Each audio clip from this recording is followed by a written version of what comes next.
என் பேர் வெற்றிவேல். நான் திருச்செந்தூர் கதையை பார்த்து சொல்ல போகிறேன். ஒரு நாள் 33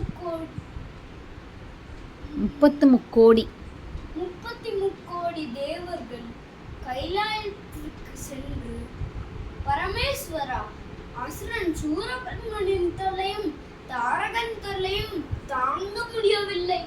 தாங்கள் தான் எங்களை காப்பாற்ற வேண்டும்.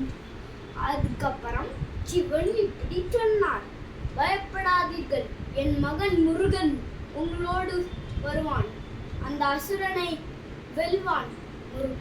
அதற்கப்புறம் முருகா இங்கே வா அப்படின்னு சிவன் சொன்னார். அதற்கப்புறம் என்ன தந்தையே முருகன் கேட்டார். இந்த சக்தி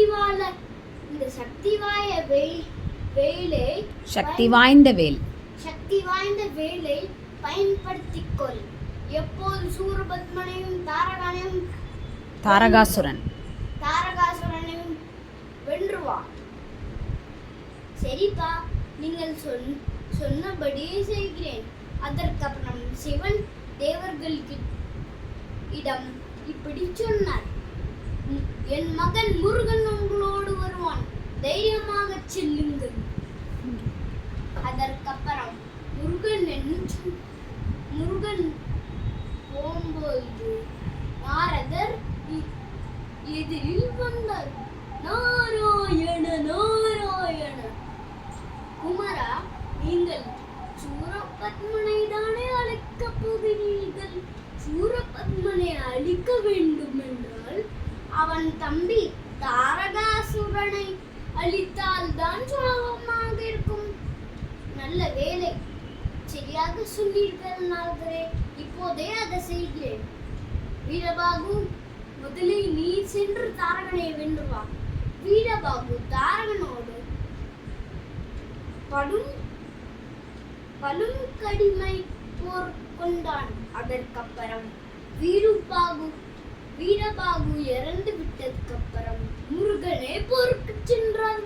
முருகன் என்ன சொன்னார் என்றால்: தாரகா, உன்னை அழிக்க என் அப்பா கொடுத்த இந்த சக்தி வேலை பயன்படுத்துகிறேன் அப்படின்னு சொன்று முருகர் வீசினார். வேல் தாரகனோட தலையை வெட்டி விட்டது. அதற்கப்புறம் முருகன் எதிரியில் சூரபத்மனை கொல்ல வந்தார். அப்போது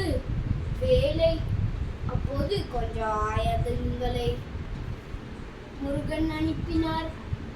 சூரபத்மனை கொல்வதற்கு கொஞ்சம் ஆயுதங்களை சூரபத்மன் முருகனை கொல்வதற்கு அனுப்பினான். ரெண்டில் எதுவுமே வென்றாகவில்லை.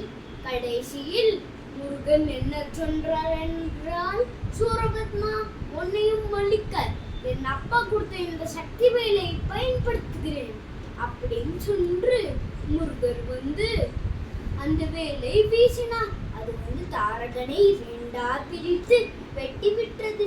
அதற்கப்புறம் முருகன் எதிரில் ஒரு பாகத்தை மயிலாகவும் ஒரு பாகத்தை சேவலாகவும் இரண்டையும் அவரோடவே வாகனமாக வைத்துக் கொண்டார்.